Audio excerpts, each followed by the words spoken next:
As you know हम सब तो अच्छे से जानते हैं कि हमारी जो टीम है वो 27 साल के बाद श्रीलंका से हार गई। लेकिन जैसे श्रीलंका से हम सीरीज हार गए उसके बाद दोस्तों श्रीलंका के कुछ खिलाड़ी है जो ऐसे स्टेटमेंट दे रहे हैं ना, मतलब ऐसा लगता है कि मतलब बहुत बहुत बड़ी अचीवमेंट उन्होंने कर ली 27 साल बाद इंडिया को सीरीज हरा के। सबसे पहले तो उनको सीरीज जीतने में 27 साल लग गए, लेकिन उसके बाद वो स्टेटमेंट ऐसे दे रहे ऐसा लग रहा है कि उनके लिए तो बाएं हाथ का खेल था। ऑस्ट्रेलिया की टीम तो असली यही है, आते हैं यू करके इंडिया के लिए षड्यंत्र रचते हैं और इंडिया को यू करके अपने जाल में फंसा देते हैं। उन्हीं की टीम थी ना अभी जो वर्ल्ड कप में मतलब क्वालिफाई भी नहीं कर पाई चैंपियन ट्रॉफी के लिए, और वर्ल्ड कप में कितना स्ट्रगल किया था। छोटी मोटी जितनी भी टीम है सब श्रीलंका को हरा के चली जाती है, लेकिन जो खिलाड़ी के जो स्टेटमेंट होते हैं, अरे भाई ऐसे स्टेटमेंट दे रहे जैसे कि भाई उन्होंने तो वर्ल्ड कप जीत लिया हो, जैसे इंडिया को तो हरा के उन्होंने बहुत बड़ा काम कर लिया हो। मतलब इंडिया को हराना तो मतलब उनके लिए सपना ही था ना एक तरीके से, क्योंकि भाई 27 साल बाद जीते तो एक सपना ही था। अब जब सपना सच हो गया तो कुछ ना कुछ तो बतौले देने ही है। तो भाई अब इसी बीच श्रीलंका के खिलाड़ी आते हैं महिसा तिक्साना। भाई उन्होंने एक स्टेटमेंट दिया है कि जैसा कि मुझे पता ही था कि जो भाई इंडिया है, इंडिया बहुत छोटे छोटे ग्राउंड में खेलते हैं और वहां की जो जितनी भी कंडीशन होती है बैटिंग को सपोर्ट करते हैं। तो ऐसे में हम लोगों ने सोचा कि भाई प्रेमदासा जो कोलंबो है वहां पे थोड़ी टर्निंग ट्रैक बनाएंगे और इंडिया को फंसा देंगे, और बड़ी प्यार से हम लोग इसी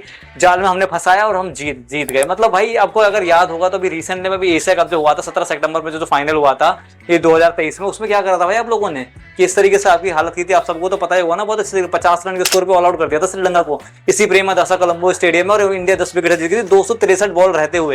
तब आपकी सारी बतौले कहाँ गए हुए थे जब एशिया कप के फाइनल में हारे हुए थे। मतलब दोस्तों बस कहना होता है एक सीरीज जीत के थोड़ा बहुत इनका चलो भाई मान लिया, हम दिल से रिस्पेक्ट कर रहे हैं। हम लोगों ने बोला है भाई आप लोगों ने खेला है, बहुत अच्छा खेला है, बहुत ज्यादा सुपर्ब खेला है, लाजवाब खेला है, इसके लिए भाई कोई भी कमी नहीं खेली। जिस तरीके से आपने खेला बहुत अच्छा खेला है, इसके लिए हम तारीफ करते हैं। पर इसका मतलब इसमें नहीं कुछ भी आगे स्टेटमेंट दे दो, इतनी कठिन होती भाई खेलना अगर बैटिंग, मतलब इतना ही कठिन होता है आपको श्रीलंका में मतलब इस तरीके से खेलना। तो भाई हमने अभी रिसेंटली वर्ल्ड कप में जीता है जहां पे हमने न्यूयॉर्क वाली पिच में भी जाके मैच जीता है, 119 का जो उसको टारगेट था उसको डिफेंड करा है। लेकिन भाई आप लोगों को तो मतलब चलो कोई बात नहीं आपने दे दिया, भाई बच्चे हैं यार, कभी कभी जीतते हैं तो भाई जीत की खुशी अलग होती है, तो कुछ ना कुछ तो बयान देना है। तो भाई महिसा तिक्साना ने भाई अपने अनुसार कोई स्टेटमेंट दे दिया। खैर दोस्तों जो हम हारे हैं उसके वजह जो था हमारे ये जो 6 खिलाड़ी हैं ये बहुत मेजर वाले जो वजह है, इन्हीं के चलते हम ये वाला जो सीरीज है इसे हम 27 साल बाद श्रीलंका से हारे। पहले नंबर पे दोस्तों आते हैं आपके विराट कोहली। विराट कोहली का नाम मैं इसलिए बोल रहा हूँ क्योंकि जो खिलाड़ी हैं ये मतलब कोई छोटे मोटे खिलाड़ी तो नहीं है, सबको पता है कि विराट कोहली बहुत बड़े वाले खिलाड़ी है। और जिस तरीके से इन्होंने सीरीज में खेला ऐसा इनका बिल्कुल भी गेम नहीं है। ये मतलब पूरी इंडियन टीम को अपने कंधे पे लेके जाते हैं और डोमिनेट करते हैं और मतलब अच्छा खासा खेल के जाते हैं। लेकिन इस सीरीज में दोस्तों विराट कोहली ने 3 मैच में महज 58 रन मारे, 24 इनका हाईएस्ट स्कोर था। इतना गंदा इन्होंने इस सीरीज में खेला जिसके चलते हमारी टीम हारी है, ना कि तुम लोगों ने बहुत खतरनाक खेला। खैर श्रीलंका ने बॉलिंग अच्छी कराई थी, नो डाउट अच्छी कराई। और दूसरे नंबर के दोस्तों जो खिलाड़ी हैं भाई वो है प्रिंस, मतलब हमारे भविष्य के जो खिलाड़ी हैं जो अब इस वक्त उनको वाइस कैप्टन बना दिया। अब तो ऐसा लग रहा है कि उनको जो वाइस कैप्टन इतनी तेजी में बना दिया ना, कहीं ना कहीं गलत तरीके से बना दिया। इतनी तेजी से नहीं बना दिया, मतलब अब उनके अंदर ना एक चीज बैठ चुकी है कि अब तो भाई मैं वाइस कैप्टन बन चुका हूं, अब तो भाई कैसा भी खेलूं, अब तो इंडियन टीम का 11 का तो पार्ट मुझे रहना ही है। तो इसीलिए भाई सुमन गिल का जो एफर्ट था भाई इस सीरीज में बिल्कुल भी दिखाई नहीं। मतलब उन्होंने 3 इनिंग में 57 रन मारे, इतना बेकार उन्होंने खेला। विराट कोहली ने 58 और इन्होंने 57। और जो तीसरे नंबर के खिलाड़ी हैं दोस्तों अब उनके लिए भाई मैं क्या ही बोलूं, उनका तो भाई जो सेंट्रल कॉन्ट्रैक्ट था वही रद्द कर दिया गया था बीसीसीआई ने, क्योंकि वो डोमेस्टिक क्रिकेट को इतना भाव दे नहीं रहे थे। लेकिन हाँ बाद में वो डोमेस्टिक क्रिकेट को खेलने लग गए थे।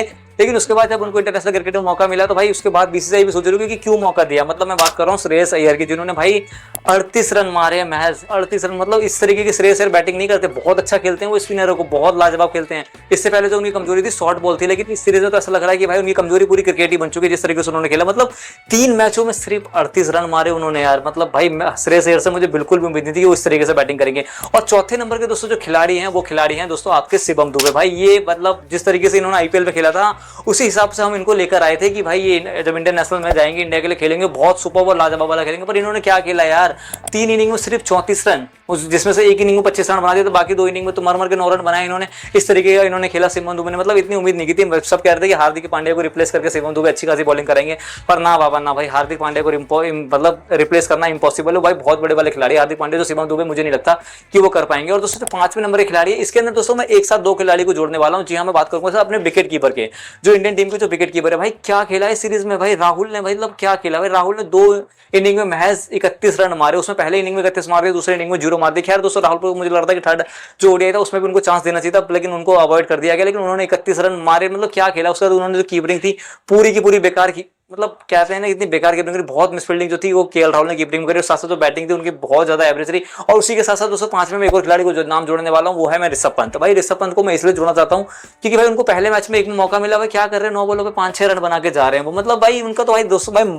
अभी भी मैं कह रहा हूँ, मैं दिल से कह रहा हूँ कि ऋषभ पंत जो है खिलाड़ी अच्छे हैं, मैं मानता हूँ, पर वो टेस्ट क्रिकेट के लिए अच्छे खिलाड़ी। भाई मैं उनको कहीं से भी भाई वो व्हाइट बॉल क्रिकेट में वो जमते नहीं है, वो इंडिया के ऊपर सूट ही नहीं करते भाई। क्योंकि इंडिया को एक खिलाड़ी ऐसा चाहिए जो थोड़ा गेम को बनाकर भी खेले, थोड़ा शॉट भी मार सके, वो वाली सर्वाइवलिटी उनके अंदर बिल्कुल भी नहीं दिखती। पता नहीं यार ये दोनों कीपर इतना गंदे फ्लॉप रहे जिस हिसाब से। तो दोस्तों लास्ट सीरीज आपको याद होगी, तो लास्ट सीरीज में तो संजू सैमसन ने शानदार 108 रन की इनिंग जो खेली थी वो आपकी खेली थी साउथ अफ्रीका में जाके, साउथ अफ्रीका के घर में खेली थी। उसके बावजूद भी उन्होंने बिठा दिया था। लेकिन साउथ अफ्रीका कब मैं इतनी अच्छी इनिंग खेलने का अगर किसी खिलाड़ी को हम बिठा सकते हैं तो यार ये तो कहीं ना कहीं उस बंदे के साथ गलत तो हुआ था संजू सैमसन के साथ। अगर उनको मौका मिल जाता क्या पता वो अच्छा खेल जाते संजू सैमसन।